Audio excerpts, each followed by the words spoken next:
Gente, eu esqueci de falar uma coisa pra vocês.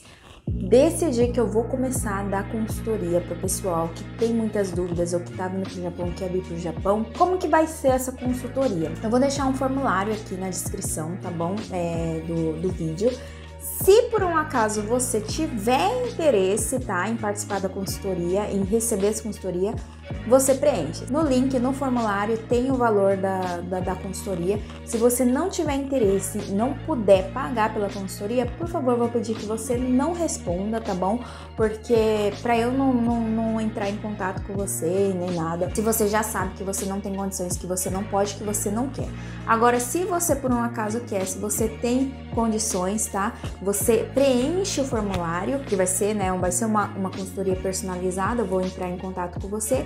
E por que o formulário? Porque eu quero ver se eu tenho alguma coisa para ajudar, se na condição que você tá, né, o que você tá buscando, suas dúvidas e tudo mais, eu consigo te ajudar. Então, vou deixar aqui o link na descrição, você pode dar uma olhada lá, mas repetindo de novo, se você não tem interesse, não preencha, se você tem interesse, você preenche e espero eu entrar em contato, tá bom? Um beijo pra vocês e até a próxima. Fala, meu povo! Se você é novo nesse canal, muito prazer, meu nome é Michiko Roshi. Já deixa seu like, se inscreva, compartilhe esse vídeo, porque hoje nós vamos falar sobre como que eu aprendi o japonês e o inglês. E vou compartilhar 3 dicas para você aprender também. Bora lá? Gente, eu recebo muitas perguntas em relação à questão do aprendizado, né, da língua. Como que você aprendeu o japonês, Michiko? Como que você aprendeu o inglês? Você fez Kumon, alguma coisa assim e tal? Não. Eu sou uma pessoa, eu sempre falo isso, eu sou bem sincera, tá? Eu sou uma pessoa que eu não, na verdade, eu não gosto de estudar, tá, gente? Eu não gosto, não tenho paciência, eu acho que eu tenho TDAH, não consigo ficar sentada numa mesa pra estudar. Então, o que que eu faço? Como que eu faço? Qual que é o meu método? O método que eu uso comigo pra aprender? Eu me coloco no campo de batalha. Eu me coloco em situações nas quais eu vou ser obrigada a usar, né, a aprender, porque se eu não souber, eu não vou conseguir ir pra frente, entendeu? Então, assim, eu sou o tipo de pessoa que eu jogo o chapéu do outro lado do muro e aí eu faço de tudo pra escalar o muro pra poder pegar. Me ferro bastante por causa disso, entendeu? Porque, nossa senhora, é uma sofrência às vezes, né? Quando você tá nessa situação, você não lembra que você fez isso por causa disso. Você simplesmente começa, meu Deus, tá muito difícil, quero desistir, não quero mais. Mas aí no fim, depois de um tempo, né? Depois que passa um tempo e eu decanto esse aprendizado, eu falo, nossa, deu certo, eu aprendi. Como que eu aprendi o japonês? Eu estudei aqui no Japão dos 8 aos 12 anos no ensino fundamental, né? Que aqui no Japão a gente fala shogaku, se não me engano. Eu estudei metade da 3ª série, porque eu cheguei aqui na metade, no meio do ano. Então, eu estudei metade da 3ª série, pulei a 4ª série e estudei a 5ª e a 6ª. Por que que eu pulei a 4ª série? Porque aqui no Japão, as séries, elas são por idade. Não tem repetência, não tem nada disso, entendeu? O sistema de ensino deles é por idade. Então, assim, todo mundo, né, se você começa a estudar junto naquela série, eles, tipo, vão até o fim juntos, se tiver na mesma escola, se não mudarem de cidade nem nada, né? É muito comum aqui no Japão, é muito bonitinho, tipo assim, né? Eles crescerem juntos, os amigos, né? Então, assim, são 6 anos o ensino fundamental, então nesses 6 anos eles crescem juntos. E aí, quando eles entram no ensino ginasial, no Chugaku, eles misturam as salas. E aí, são 3 anos de ensino de ginásio, onde aí eles misturam, né? Vai pra lá e pra cá, mas também todos do mesmo shogaku entram lá, mas eles só misturam as salas. E aí o Koukou, que é o colegial, né, que no caso seria o nosso ensino médio, aí ele é diferente, aí ele tem que ou muda de cidade, o estudante ele pode escolher, né, para qual que ele quer ir, ele tem que fazer uma prova, tudo mais, mas para poder entrar, mas aí ele pode escolher. Só que não é obrigatório também aqui. Então, assim, da 1ª série até o ginásio, o terceiro ano do ginásio é obrigatório, que no caso seriam os 9 anos, né, de fundamental aqui no Brasil. E aí o ensino médio aqui no Japão não é obrigatório, mas a maioria dos estudantes vão. E lembra que eu falei que o estudante ele não repete?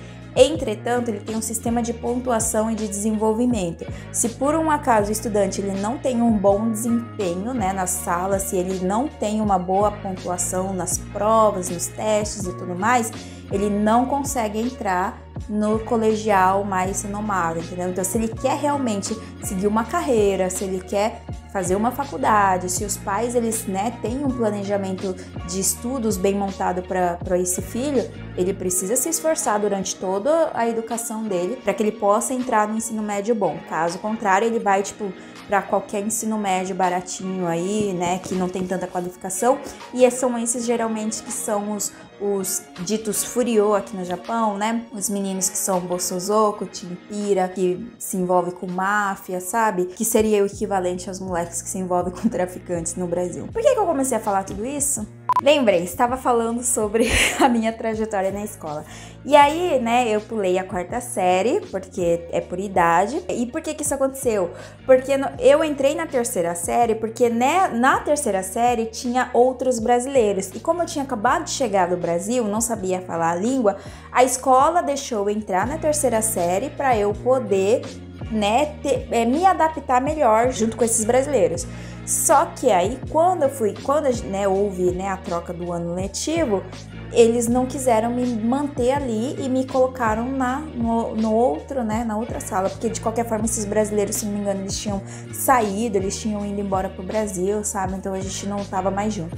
E aí eles me trocaram, me pularam direto pra 5ª série, e aí eu fiz a 6ª série e fiz metade do primeiro ano do ginásio, porque aí meus pais decidiram me mandar para o Brasil, que foi bem quando o Brasil naquela época tava com o dólar bem alto, foi meados de 2012 mais ou menos, e aí eu fui para lá e foram os 2 anos que eu morei em Recife, no Brasil, que foram 2 anos assim maravilhosos, 2 anos de ouro, que aí depois eu tive que voltar para cá. Tô contando muita história. E aí eu, né, desse período que eu estudei na escola japonesa, eu aprendi bastante coisa, sim, com certeza. Se eu tivesse continuado no ginásio, né, estudando aqui no Japão, certeza que eu teria pego a fluência, porque quando eu entrei no primeiro ano do ginásio, eu já tava começando, né, tipo assim, a falar fluente, entender bem, me comunicar bem.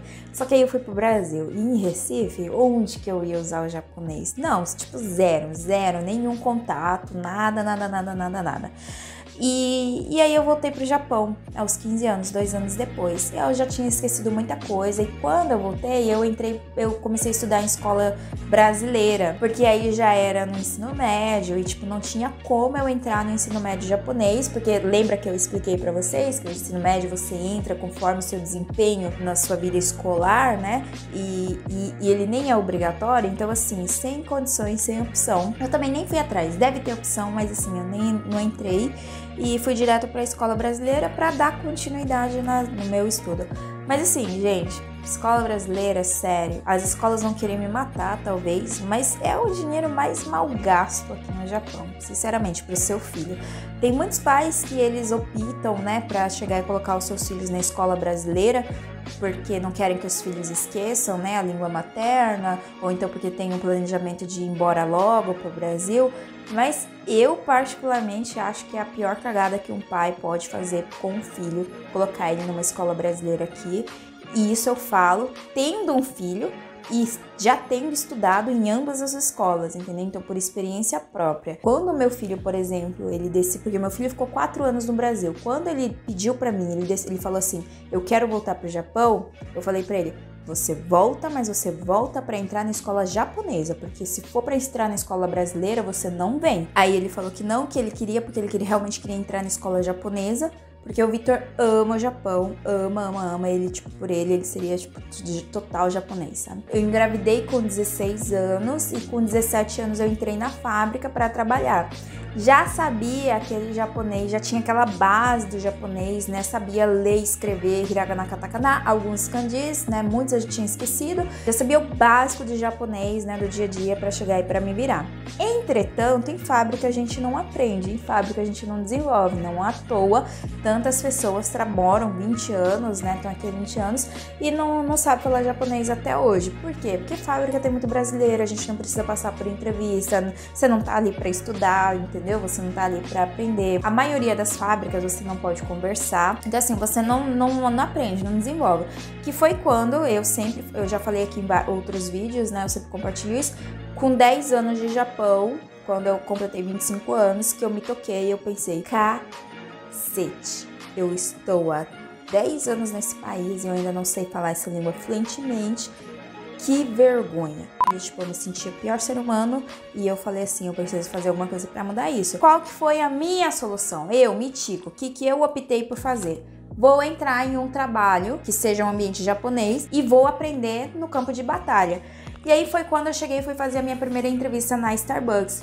E eu lembro até hoje, quando eu fui fazer essa entrevista, estava super insegura.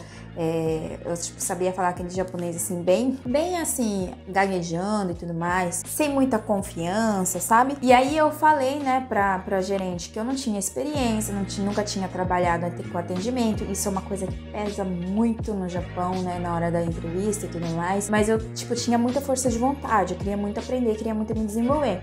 E ela resolveu me dar uma chance e eu entrei. Cara, nossa, o começo foi horroroso. Eu não sabia o que, né, os clientes vinham pedir coisas e eu não entendia, não sabia o que queria dizer aquilo, entendeu? Mas assim, foi nisso que eu fui aprendendo, no campo de batalha, me ferrando, entendeu? Por exemplo, eu não sei falar, eu sabia falar aquele japonês de fábrica, aquele japonês chucro, entendeu? Aquele japonês fácil de falar. Não sabia falar e ainda estou em processo de aprendizado, aquele japonês mais polido, aquele japonês de atendimento, aquele japonês, né, de serviço, de business. Aqui no Japão, eles têm essa coisa, né, de falar, tem um tipo de linguajar, algumas palavras que você fala quando você vai falar com o superior, outras você fala quando você vai falar com um cliente, ou sabe, tem um japonês bem humilde que você tem que colocar o outro pra cima, entendeu? O outro é tipo, você pode falar de igual para igual. Tem essas coisas na língua japonesa, né? Eles vieram pedir, por exemplo, pra mim, hoje é kyo, mas, né, tipo assim, no meu primeiro atendimento, eu lembro até hoje que quando o cliente ele chegou e veio pedir o café do dia, ele chegou e falou assim, honjitsu no kohi. E eu fiquei olhando pra cara dele assim, honjitsu no kohi. Que café é esse? E honjitsu significa hoje também. Então, tanto kyo quanto honjitsu significam hoje. Só que kyo é uma palavra normal, honjitsu é uma palavra polida, entendeu? Então, assim, tem essas coisas. E eu aprendi dessa forma, eu tô aprendendo ainda até hoje dessa forma, no campo de batalha. E aí, o que eu não sei, eu, tipo, trato de ir procurar saber, de perguntar, de pesquisar, entendeu? A forma como eu aprendi foi desse jeito. Nunca perdi tempo com Kumon, nunca gostei, odeio esse método de aprendizado, nunca paguei também. Entretanto, não é que eu não quis, tá? Acho super válido você pagar uma pessoa, né, um professor para te ensinar, se você tem, né, essa disponibilidade e tudo mais, pagar um curso, mas assim, sinceramente, gente, o que eu penso, somos todos adultos aqui e ninguém é criança, certo? Se você não consegue ir atrás das palavras, tipo assim, sei lá, pegar um livro para ler, pegar o conteúdo que tem de graça na internet, entendeu? Para estudar, para pelo menos aprender o básico, não adianta nada você chegar e terceirizar para uma pessoa chegar e te ensinar, tipo assim, porque essa pessoa ela não vai fazer milagre. O ideal seria você contratar alguém, pagar para alguém chegar e complementar o que você já estuda para tirar as suas dúvidas, das dúvidas que você tem, do que você não consegue sanar sozinho. Então assim, não adianta você se iludir achando que você vai entrar num curso, que você vai pagar uma pessoa, estou estudando japonês, entendeu? Só pra, tipo assim, falar que você tá estudando, mas no fundo você não tá aprendendo nada, porque língua você aprende no dia a dia, você aprende praticando, você aprende no campo de batalha. Não adianta você se iludir, entendeu? Não adianta você pagar 20 mil ienes, sei lá, 600 reais num curso de inglês, estudar um dia, 1 hora na semana lá no presencial e, tipo, se orgulhar disso, mas não usar nada fora disso daí e chegar daí depois no país, né, no país estrangeiro e não sabe falar nada, não entender nada do que a pessoa tá falando, entendeu? Então, assim, se você já tem a disciplina de aprender por si só, de estudar por si só, aí sim é válido você investir, você pagar. Mas agora, se você não faz isso, cara, não se ilude, tá bom? A não ser que você queira, você tenha dinheiro mesmo pra torrar, aí é problema seu. E o inglês foi a mesma coisa. O inglês eu comecei a, tipo assim, vamos combinar que o inglês é bem mais fácil do que o japonês, até porque, né, são letras romanas também, não tem hiragana, katakana, kanji, e, tipo assim, você consegue ler, você consegue... você tem muito mais material para você praticar, para você estudar. Então eu comecei, qual que foi a primeira coisa que eu fiz com o inglês? Primeiro, porque eu comecei a ter muito contato, né, quando eu comecei a receber, quando eu fiz Couchsurfing, recebi estrangeiros em casa, e aí eu tentava ficar conversando com eles, tudo que eu não sabia eu já ia pesquisar, eu tentava procurar a forma gramatical, como é que se falava. Melhorei muito quando eu comecei a ler inglês, então eu comecei a comprar livros em inglês para poder ler, né, e para poder melhorar a minha parte gramatical e também ver como é que se escreve, porque no inglês a gente sabe que a escrita e a pronúncia, elas são diferentes. E sempre tentando conversar com pessoas, né? Tipo assim, trocando ideia na internet, conversando, ou então eu antes, né, quando eu tinha tempo, disponibilidade, quando eu estava nessa vibe, eu ia para Nagoya, para os centros, para chegar e participar de encontros de conversação em inglês, sabe? Então assim, sempre me colocando na situação, sempre me colocando no campo de batalha, sempre praticando. Essa foi a forma que eu encontrei para aprender. Então assim, se você é um tipo que não é tão sociável, que tem, né, mais vergonha, que você não consegue conversar com a pessoa ainda porque você acha que o seu nível é muito baixo, aí sim é válido você construir a sua base, estudar, aprender primeiro para daí você ir fazer essas coisas. Não adianta também você querer já se jogar no campo de batalha sem nada, né, sem saber nem falar o Ohayou gozaimasu.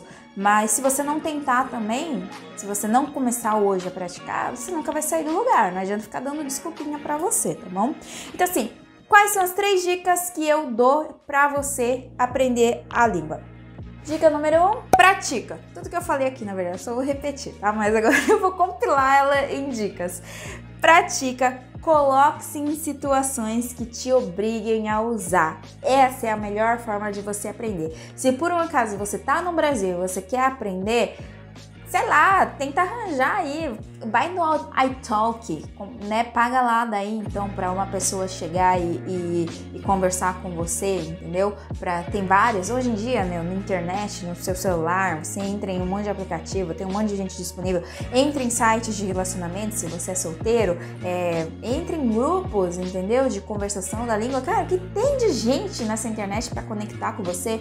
Se você tem a oportunidade, ou se você pesquisa aí na internet, encontros de japonês, encontros de inglês, com certeza deve ter essas coisas, entendeu?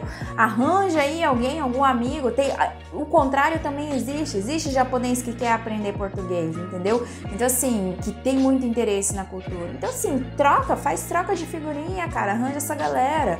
Agora, se você tá aqui no Japão, o que eu recomendo vai fazer arubaito nas coisas mais fáceis, entendeu? Tenta conversar com os japoneses da sua fábrica, pega alguém para fazer amizade, alguém que você vê que tem paciência, né, para conversar com você, começa a praticar. A partir do momento que você já tem um nível melhor, que você já tenha, né, se você já tem um nível melhor, se coloca em situações que você realmente seja obrigado a aprender, a usar, né? Arranja um bico, um arubaito, que seja 4 horas por dia aí no fim de semana, sei lá, qualquer coisa, cara, se vira, vai fazer, se colocar ali no campo de batalha para você aprender. Pensa, você é adulto, você tem o cérebro, usa essa máquina que Deus te deu. Dica número 2.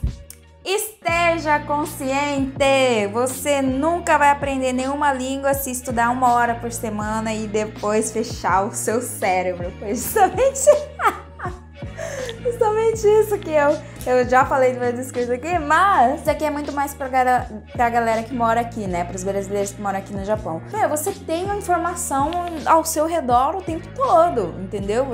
No restaurante você tem informação, né? Tipo, um monte de kanban são as placas, menu do restaurante, cara. Começa a estudar o katakana e o hiragana, sai pra rua, fica tentando adivinhar o que é aquela palavra, o que é aquela letra, o que aquilo lá quer dizer, começa a aprender. Não tem desculpa, pelo amor de Deus, gente.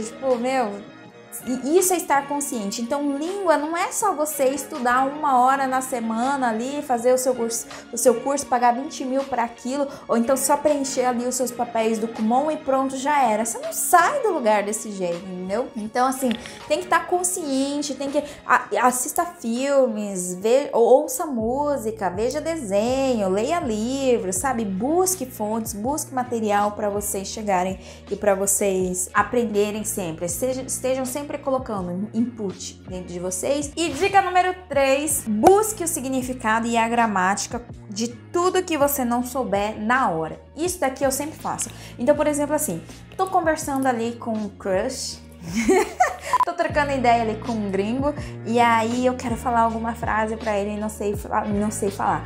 Primeira coisa, vou lá, né, primeiro no Google Translate, eu escrevo do jeito que eu quero falar, vejo, né, aquilo, o significado, né, vejo a tradução, e aí eu busco no Google, né, a questão gramatical, se eu tenho alguma dúvida, por exemplo, assim, né, no I have never heard. Por que é I have? Por que tem que ter um it no final, tá ligado? Por que isso, aqui? Isso, né? Toda dúvida gramatical, assim, que eu tenho, eu sempre vou buscar isso daí na internet. Sempre na hora, entendeu? Pra aquilo ali, tipo, porque se você deixar pra depois, então simplesmente ignorar e passar, você não vai se lembrar, você perdeu o time, você não vai querer saber depois. Você tem que tentar buscar ali naquela hora que você tá precisando usar aquilo. Então, eu sempre busco o significado e eu vou admitir aqui que eu deveria fazer mais, não faço, mas assim, o ideal, se você não sabe nada, anota aquela palavra, fica memorizando ela, entendeu? Vai aumentando o seu vocabulário aos poucos para você poder ir aprendendo mais e mais, e você vai ver, cara, se você tiver esse tipo de atitude, né, no seu dia a dia, em, sei lá, 2 anos, em 3 anos você já vai estar falando muito bem, entendeu? Vai estar muito melhor do que não fazer nada. Então assim, não tem desculpa. O meu pai, por exemplo, ele se alfabetizou sozinho, ele veio com 30 e poucos anos aqui pro Japão, fala, lê e escreve muito melhor do que eu, sabe? Tipo, eu ainda peco demais, eu queria ser mais estudiosa, não sou tanto, consigo me virar bem, mas assim, poderia ser melhor. Agora, o meu pai, ele, tipo, na questão de kanji, essas coisas assim, ele é muito bom, mas porque ele estuda muito, ele fica ali repetindo, ele tinha folhas e folhas assim, repetindo, escrevendo, sabe? Essas são as dicas que eu dou pra você pra aprender a língua, que é exatamente o que eu sigo, tá bom? Se você ainda não me segue nas redes sociais, vai lá no Instagram, é @hoshimitiko, com TCHIKO, porque a minha mãe sempre deixou claro que tem que ser Mitiko, não Mitiko. Eu vou deixar aí também na descrição escrito para você seguir. Siga lá, porque eu sempre compartilho alguma coisa com vocês. Não se esqueça do like, de se inscrever e de compartilhar esse vídeo, e deixe seu comentário também, se por um acaso você tem algum outro método a acrescentar, tá bom? Um beijo para você.